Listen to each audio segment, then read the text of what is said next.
मोहब्बत भी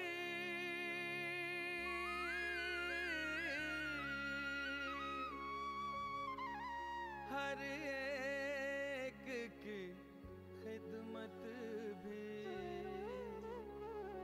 मैदान अदब का भी मैदान सियासत भी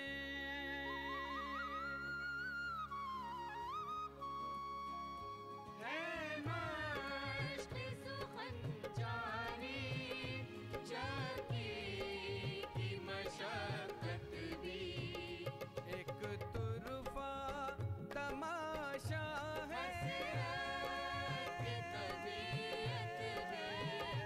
हसरत की तबीयत भी।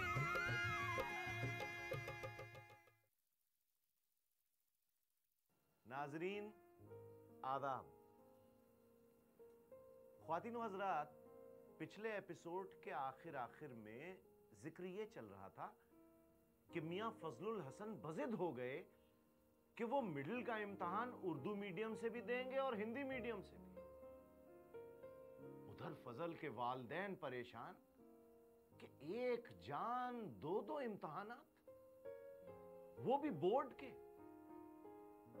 लेकिन हेड मास्टर साहब यानी पंडित लक्ष्मी नारायण ने मियां फजलू के इस फैसले की पुरजोर तायीद की। मजीद सितम ये कि हिंदी मीडियम वाले इम्तिहान का सेंटर कोई 6 किलोमीटर दूर और रास्ता ऐसा दुश्वार कि मोटर गाड़ी तो क्या बैलगाड़ी भी ना जा सके। इस मसले का हल भी निकाला हेडमास्टर साहब ने। फरमाया, मैं बजाते खुद मियां फजल को इम्तिहान दिलवाने ले जाऊंगा। 2 डोलियां तैयार हुई। जी हां, डोलियां। ये दोनों डोलियां रोजाना मोहान से निकलती। एक में मियां फजल बैठते और दूसरी में पंडित लक्ष्मी नारायण तशरीफ फरमा होते। और इस तरह मियां फजल ने हिंदी मीडियम से भी मिडिल का इम्तिहान दे ही डाला। फजलू भैया पास हो गए हैं। First division, first position. पूरे यूपी में टॉप किए हैं। हिंदी मीडियम में भी, उर्दू मीडियम में भी। माफ कीजिएगा, बिला जरूरत मुखिल होता हूं। आप इस कामयाबी का सेहरा फजल के सर बांधिए और मैं पंडित लक्ष्मी नारायण के सर बांधता हूं। पंडित जी, आपके इखलास, आपकी रवादारी, आपकी मोहब्बत को शत शत प्रणाम। मिर्जा गालिब के एक उस्ताद थे, मुल्ला अब्दुल समद। उन्होंने मिर्जा गालिब को उनके बचपन में फारसी पढ़ाई थी। कहते हैं, अगर मुल्ला अब्दुल समद न होते तो गालिब गालिब न होते। अहकर का मानना है, अगर पंडित लक्ष्मी नारायण न होते तो हसरत हसरत न होते। और फजलू भैया को शौक चढ़ाया कि आगे की पढ़ाई करेंगे, वो भी इंग्लिश मीडियम में, लखनऊ में, ना फाटेपुर में। अरे इतनी भी टांग मत तोड़ो अवधि की। फाटेपुर नहीं, Fatehpur, government high school Fatehpur. अब लखनऊ इसलिए नहीं क्योंकि वहाँ उनकी देखभाल करने के लिए कोई नहीं था। और फतेहपुर में उनके अब्बा यानी अजहर हसन साहब, जमीन जायदाद के सिलसिले में उनका बराबर आना जाना लगा रहता था। और वहाँ अजहर हसन साहब के बहुत सारे दोस्त भी थे जो उनकी निगहदाश्त के लिए थे। अरे यार जावेद, अवधि में ही बोलो ना, कितनी स्वीट लैंग्वेज है। Okay okay.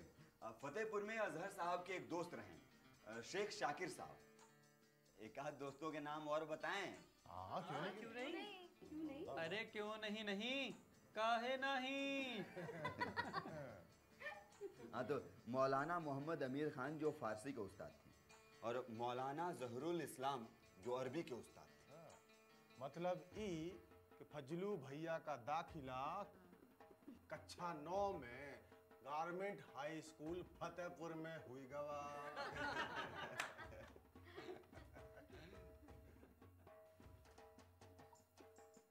पहले आप पहले आप।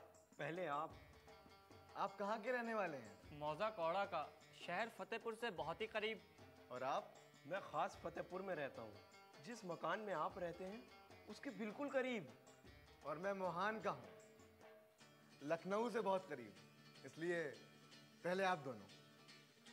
मैं नियाज मोहम्मद खान, आप मुझे नियाज फतेहपुरी भी कह सकते हैं।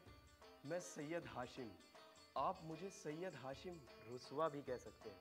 और मैं फजलुल हसन, आप मुझे हसरत मोहानी भी कह सकते हैं। गोया कि हम तीनों ही शायर हैं। यानी फजल साहब हमसे कह रहे हैं कि अब मुझे फज्जू, फजलू, फजलू, फजल कहना बंद करो, हसरत मोहानी का।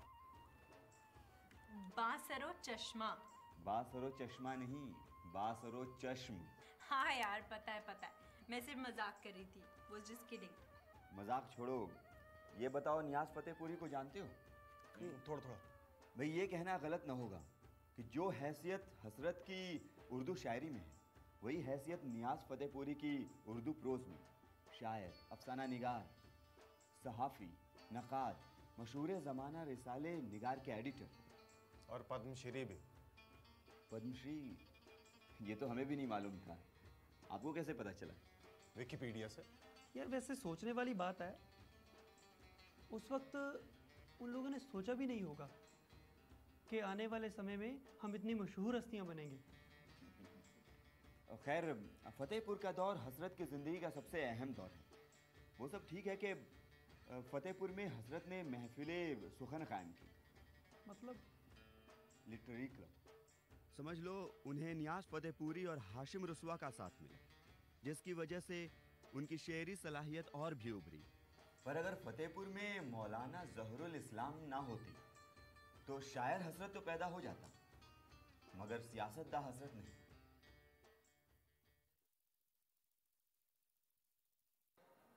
पूछो। तुम पूछो। क़िबला। कहिए मियाँ। वो एक ज़ाते किस्म का सवाल है। पूछिए। दरअसल हम तीनों जानना चाहते थे कि आपका लिबास बाकी असतज़ा के लिबास से ये अक्सर मुख्तलिफ क्यों है? ये मोटे मोटे गाढ़े के कपड़े गालिबन हाथ से बुने हुए, कोई दीनी मसला? नहीं, दुनियावी। दुनियावी? एहतजाज। एहतजाज। मशीनों से तैयार बरतानवी मिलों के कपड़ों के खिलाफ एहतजाज। पर बरतानवी मिलों के कपड़ों में क्या बुराई है? मियाँ, कभी किसी पेड़ को कटते हुए देखा है? जी। तो जब पेड़ कटता है तो पहला वार कहाँ किया जाता है? उसकी जड़ पर। ठीक। और अगर किसी मुल्क की मईशत को तबाह करना हो तो फिर पहला वार कहाँ करेंगे? मुकामी सनत व हरफत पर, देही मईशत पर। और अगर देही सनत व हिरफत को बचाना हो तो इसको फ़रोग़ देंगे, यानी किसी जुलाहे के हाथ के बुने हुए मोटे कपड़े पहनने होंगे, बरतानवी मिलों के नहीं। जी। अच्छा, मैं चलता हूँ, नमाज का वक्त हो रहा है। अस्सलाम वालेकुम। क्या सोचते हो? यही कि ये सब क्या है? ये रेल, ये मोटर, ये बिजली, ये टेलीग्राफ, तरक्की, ये तकरीब।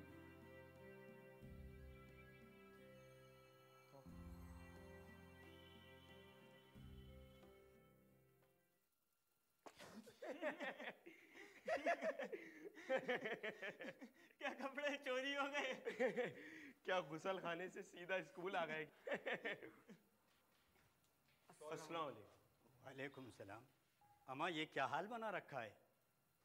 आज से अपने एहतजाज में हमें भी शामिल समझिए। मियाँ मैंने ये कब कहा था कि तुम अपना हुलिया बिगाड़ लो? देखो मियाँ, कोरी और निरी जज्बाती तकलीद से कुछ हासिल नहीं। जो कुछ मैं करता हूँ उसके लिए एक मखसूस सियासी शऊर चाहिए, और ये शऊर पैदा होगा तालीम से। बरतानवी तर्ज तालीम से?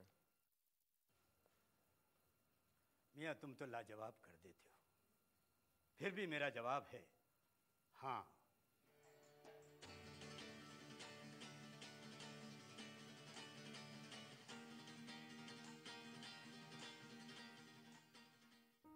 ये दौर हसरत मोहानी के लिए अजीब कशमकश का दौर है। उन्हें समझ में नहीं आता कि अगर बरतानवी कपड़े और दीगर गैर मुल्की अशिया हिंदुस्तानियों के इस्तेसाल की निशानी है, तो बरतानवी तालीम क्यों नहीं? अगर बरतानवी कपड़ों के फरोग से जुलाहा अपने पेशे से हाथ धो बैठेगा, तो अंग्रेजी तालीम हासिल करके भी तो हम मशरिकी उलूम से हाथ धो बैठेंगे। अब हसरत सोचते होंगे कि अजब माजरा है। सर सैयद भी यही कहते हैं, अंग्रेजी तालीम हासिल करो, सियासत के चक्कर में मत पड़ो। जब तालीम आ जाएगी तो सियासी शऊर भी बेदार हो जाएगा। मौलाना ज़हूर भी यही कहते हैं, और दोनों ही पाए के बुजुर्ग हैं। अल्लाह आलम।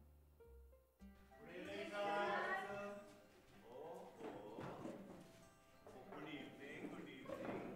व्हाट अ सरप्राइज ना, मुझे यहाँ भी आ घेरा। अच्छा बताओ, कुछ खास बात? सर एक्चुअली ये स्वदेशी क्या है? ये बताओ कि चाय लोगे या लस्सी? लस्सी सर। हाँ लस्सी। तो लस्सी का मतलब स्वदेशी और चाय का मतलब आई नो मैं समझ गया। तो मौलाना ने आप लोगों की मुलाकात मौलाना ज़हूरुल इस्लाम के साथ करवा ही दी। क्या वास्तव में हम लोग मौलाना ज़हूरुल इस्लाम को स्वदेशी मूवमेंट का फाउंडर कह सकते हैं? भाई मेरे ख्याल से आप मौलाना ज़हूरुल इस्लाम को स्वदेशी मूवमेंट का बाबा आदम कह सकते हैं। वो भी इस लिहाज से कि यूं तो स्वदेशी 1905 के करीब शुरू हुआ था, मगर उससे पहले भी काफी लोग पर्सनल लेवल पे यानी जाती तौर पे स्वदेशी को अपनाने लगे थे as a symbol of protest against British imperialism. Sir मेरा ख्याल है सर कि बाद में मौलाना हजरत मोहानी ने जिस शिद्दत के साथ स्वदेशी अपनाया, उसकी इंस्पिरेशन काफ़ी हद तक मौलाना ज़हूरुल इस्लाम और उनकी शख्सियत थी। और इससे भी बड़ी बात ये कि मौलाना ज़हूरुल इस्लाम ने हसरत के अंदर स्वदेशी की भावना तो पैदा की ही, साथ ही साथ इंग्लिश एजुकेशन से बेजार होने से भी बाज रखा, जिसका नतीजा ये हुआ कि मौलाना ने मैट्रिक में पूरे यूपी में टॉप किया। तो सर इस खुशी में स्वदेशी हो जाए? मतलब लस्सी हो जाए।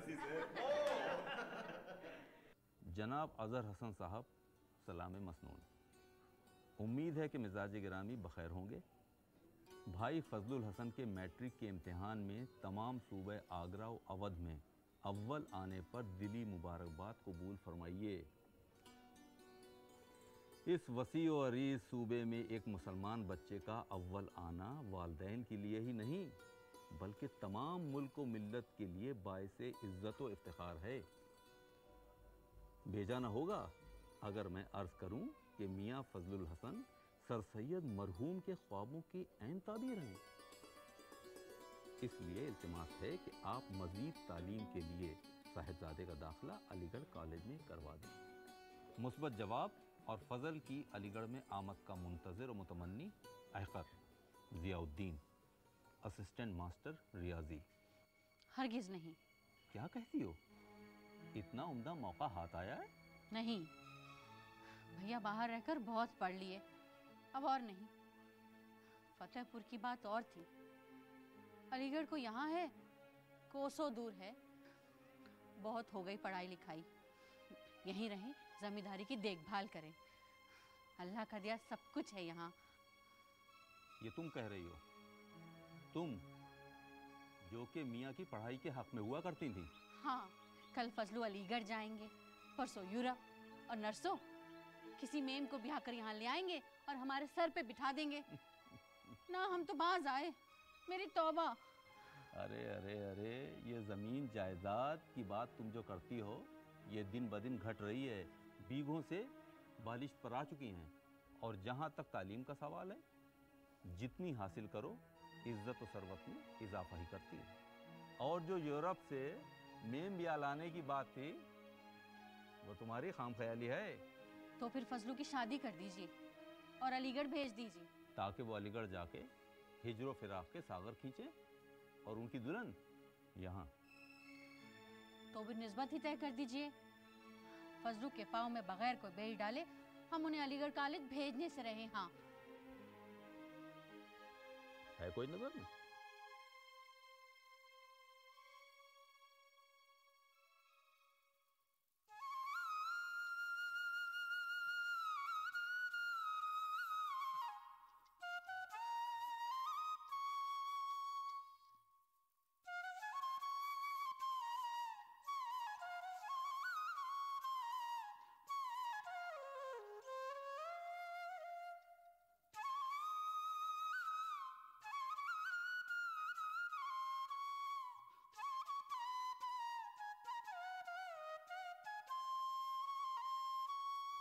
मैंने कहा मियाँ फज्जू चैन की बंसी बजा रहे हैं। निशात फज्जू नहीं, जनाबे हसरत मोहानी। बड़े आए, मेरी दुआओं की बदौलत पूरे सूबे में अव्वल क्या आ गए। जनाबे हसरत मोहानी। तुम्हारी दुआओं के बदौलत जो आईने में मुंह देख के आओ अपना, जाओ। जा रहे हैं। हम तो बस ये बताने आए थे कि हम हैदराबाद जा रहे हैं, वहीं रहेंगे। कभी कभार मोहान भी आ जाया करेंगे। जाओ ना, हम भी अलीगढ़ जा रहे हैं, वहीं रहेंगे। कभी कभार मोहान भी आ जाया करेंगे। पर हमसे शायद ही मुलाकात हो। किसे फिक्र है? तो हम कौन सा आपके बगैर मरे जाते हैं? जहन्नुम में जाइए।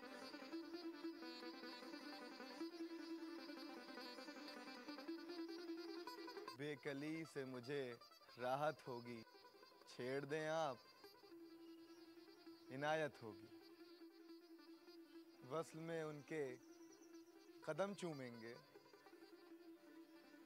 वो भी गर उनकी इजाजत होगी।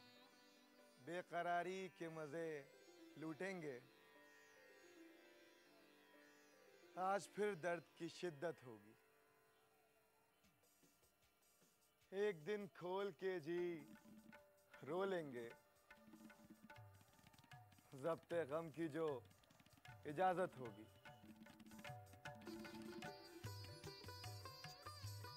किस्सा-ए गम न कहूँगा हसरत, जौहर की उनके शिकायत होगी। आप बहुत अच्छे शायर हैं फज।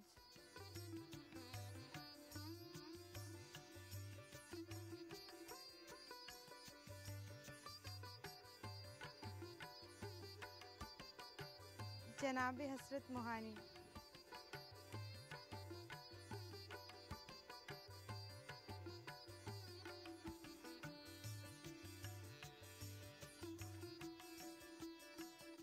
चादर में छुपे हुए हया से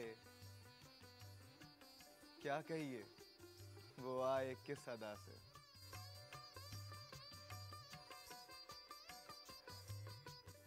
अरे कहाँ से भागी चली आ रही है? हाँ, सर कहीं, दुपट्टा कहीं, जवान जहां लड़कियां कहीं ऐसे कुलाचे भरती फिरती हैं। क्या की उम्र हो गई है तुम्हारी? तो कर दीजिए ना। बेशर्म कहीं की, तू जवाब बाफ्ता से कौन करेगा शादी? है कोई? या अल्लाह, है कोई? किस्सा-ए गम न कहूंगा हसरत, जोर की उनके शिकायत होगी। इस घर का तो आवा का आवा ही बिगड़ा हुआ है। एक जवान जहान लड़की है जिसे अपने वजूद का होश ही नहीं है, और एक ये मुस्तंदे। कौन कहेगा इनको देखकर कि पूरे मुल्क में अव्वल आए हैं? दादी मुल्क नहीं, सूबा। सूबा ही सही, हुलिया तो देखो इनका।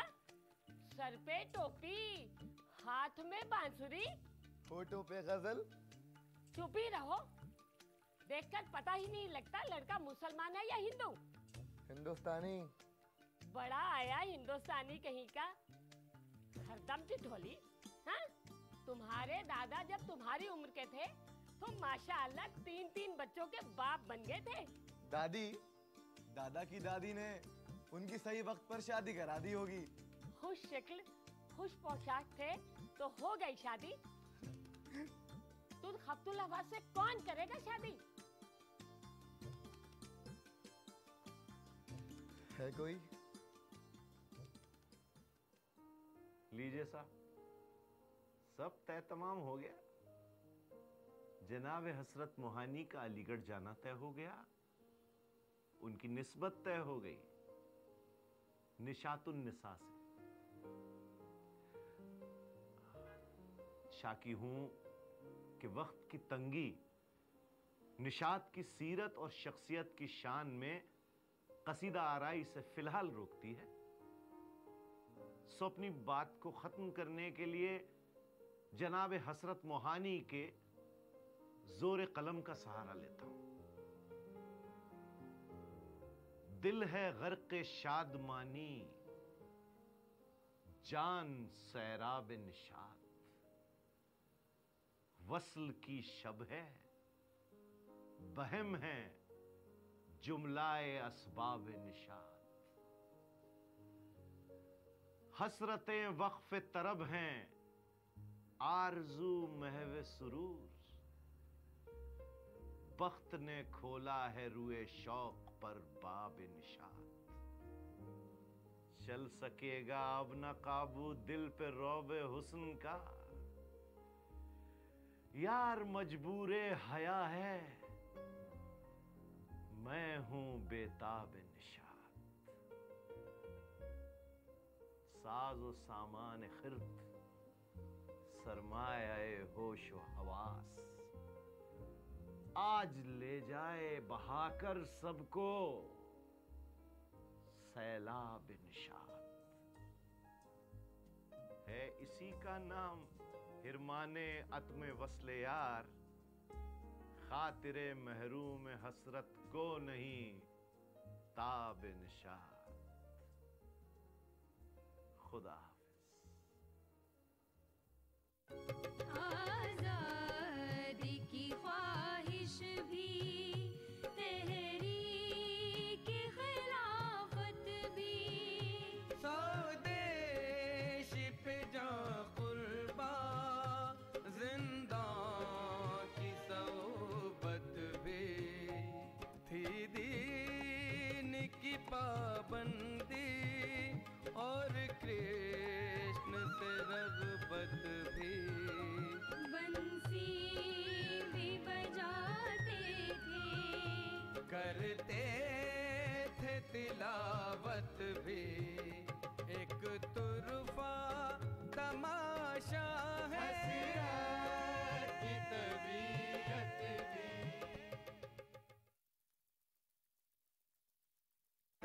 टीवी वाले